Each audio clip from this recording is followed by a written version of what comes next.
চলতি মাসের দ্বিতীয় সপ্তাহে নিজেদের মাঠে ৩ ম্যাচের ওয়ানডে সিরিজে পাকিস্তানকে আতিথেয়তা দেবে বাংলাদেশ। আসন্ন সিরিজের জন্য টিকিটের দাম নির্ধারণ করেছে বাংলাদেশ ক্রিকেট বোর্ড বিসিবি। সর্বনিম্ন ২০০ টাকা খরচ করে মাঠে বসে বাংলাদেশ পাকিস্তান সিরিজের ম্যাচ দেখতে পারবে দর্শকেরা। সর্বোচ্চ খরচ হবে ২০০০ টাকা।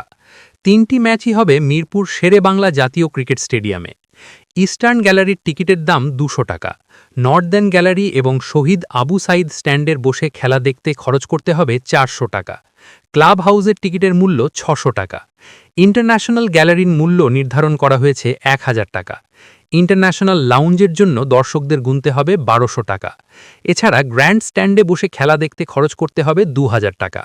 ওয়ানডে সিরিজ খেলতে আগামী ৯ মার্চ ঢাকায় পা রাখবে পাকিস্তান দল। দুই দলের প্রথম ওয়ানডে হবে ১১ই মার্চ।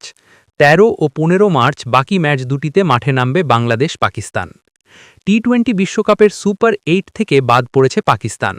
বাজে পারফরম্যান্সের কারণে বড় পরিবর্তন নিয়ে বাংলাদেশের বিপক্ষে দল দিয়েছে দেশটির ক্রিকেট বোর্ড পিসিবি।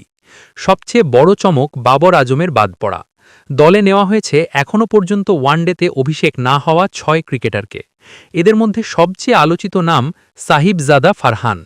৩৮৩ রান করে টি-২০ বিশ্বকাপ শেষ করেছেন এই ওপেনার। টুর্নামেন্টে এখনও পর্যন্ত সর্বোচ্চ রান সংগ্রাহক তিনি। চোটের কারণে দলে রাখা হয়নি ফকর জামানকে। বাংলাদেশ দলেও আছে চমক। বাদ পড়েছেন নুরুল হাসান সোহান, জাকের আলী, শামীম পাটোয়ারি। লম্বা সময় পর দলে ফেরানো হয়েছে আফিফ হোসেন ধ্রুবকে। ২০২৪ সালের পর ডিসেম্বরের পর আর বাংলাদেশ জাতীয় দলের জার্সিতে দেখা যায়নি তাকে।